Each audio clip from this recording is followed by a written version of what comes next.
নমস্কার বন্ধুরা, welcome to Pinky's kitchen and blogs. Pinky's kitchen and ব্লগসে আমি পিঙ্কি সবাইকে স্বাগত জানাই। আশা করি সবাই ভালো আছো, আমিও ভালো আছি। চলো আজকে তোমাদের সঙ্গে খুব সুন্দর একটা আমের ভর্তা বা মাখা নিয়ে আমি চলে এলাম।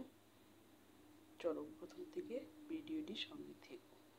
দেখো আমগুলোকে পাকা কাঁচা দুই প্রকারের আম, যেটা আমি পাতলা স্লাইস করে কেটে নিয়েছে আমার মা। মায়ের হাতের এই আম মাখাটা তোমাদের সঙ্গে শেয়ার করছি বন্ধুরা। দেখো খুব সুন্দরভাবে আমগুলোকে কেটে নেওয়া হয়ে গেছে। এবার এর মধ্যে প্রথমে দিয়ে দিলাম পরিমাপ মতো চিনি।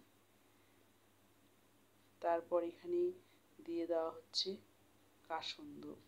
কাসন্দ ছাড়া আম মাখা একদম কমপ্লিট হবে না, তাই না বন্ধুরা?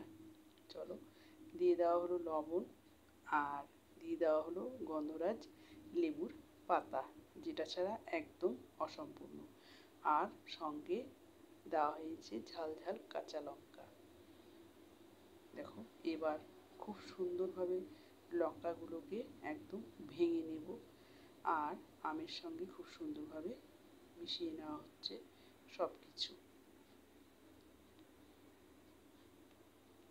আমের সময় এই আম মাখাটা তোমরা প্রত্যেকেই নিশ্চয়ই খেয়েছো, এবং আমরা প্রত্যেকেই এই আম মাখাটা খেতে খুবই ভালোবাসি, তাই না বন্ধুরা?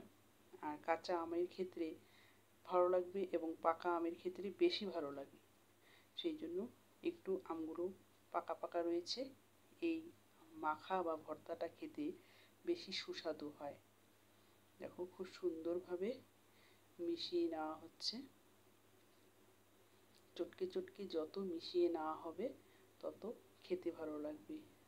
মায়ের হাতের আম মাখা খেতে বেশ আমরা সকলেই খুব ভালোবাসি। এত সুস্বাদু হয়েছিল খেতে, কি বলবো। সেই জন্য তোমাদের সঙ্গে ভিডিওটা শেয়ার করছি বন্ধুরা। খুব সুস্বাদু হয়েছিল মায়ের হাতের এই আম ভর্তা বা আম মাখা। দেখো একদম তৈরি হয়ে গেছে। এবার প্লেটে প্লেটে তুলে দিচ্ছে।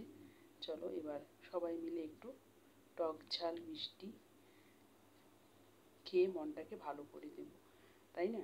চলো দেখো প্লেটে প্লেটে তুলে নেওয়া হলো। খুব সুন্দর একটা গন্ধও বেরিয়ে আসছে। মায়ের হাতের আম মাখা বলে কথা, তাই না? এর স্বাদ সম্পূর্ণই আলাদা, এবং স্বাদ দ্বিগুণ বেড়ে যায়, কারণ মায়ের হাতের যে একটা ছোঁয়া রয়েছে। সেই জন্য আমরা সকলেই এই মায়ের হাতের যে কোনো জিনিসই খেতে আমরা খুব ভালোবাসি, তাই না বন্ধুরা?